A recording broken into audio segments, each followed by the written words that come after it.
everyone.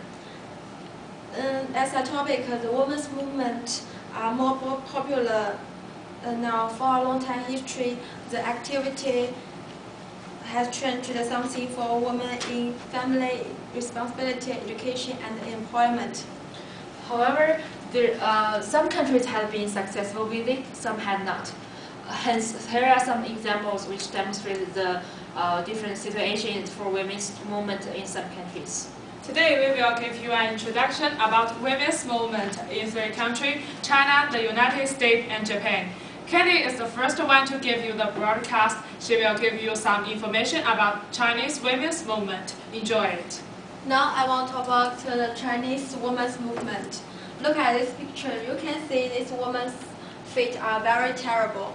And not just she did this.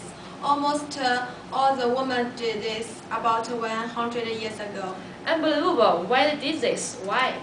Because they thought the small feet are more beautiful, and when a man wants to marry a woman, he will see her feet first. Did they feel hurt? Definitely, but in the later 19th century, people abolished it. Oh, I see. Then I want to talk about the Chinese traditional clothes. They are improved by the very large to the very self-cultivation. They are very pretty, right? Yes, I like them very much. Me too. Then in order to compare it with Chinese, Sharon will show about American women's movement. In the United States, the women's movement was started in 1960 because increasing numbers of women want to have a job after their marriage. So I will introduce an influential woman, Betty Friedan.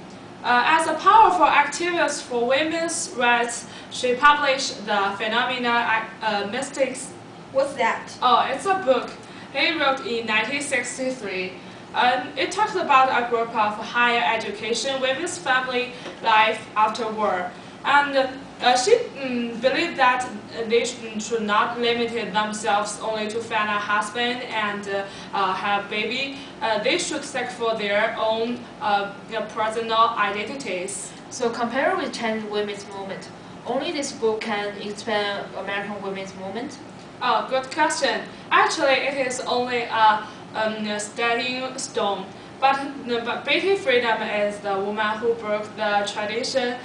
She said, do not for the delineation of the boundary in human. So she is a guide of the American women's movement. Next, Sherry will talk about the Japanese women's movement. The Japanese woman didn't want feminism. The women who choose to stay at home instead of finding jobs were called professional women. In Japan, the workforce for women was about 40%, so you can see their status in society. The women's movement in Japan was not that kind of successful. However, most of them will feel comfortable as a housewife. Oh, no, did this still change something? Yes, but just a little bit. Because there were only one person start a fight and read this book. In the past, there were the women cannot be vote for political and job area. After World War II, the women start to vote and find job outside.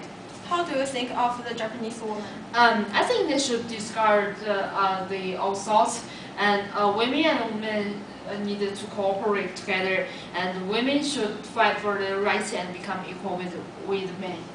All in all, different countries have different needs for women's movement. Nonetheless, most of them developed in a good and hopeful way, which really helped women a lot, especially for women's rights. That's all. Thank you. Bye.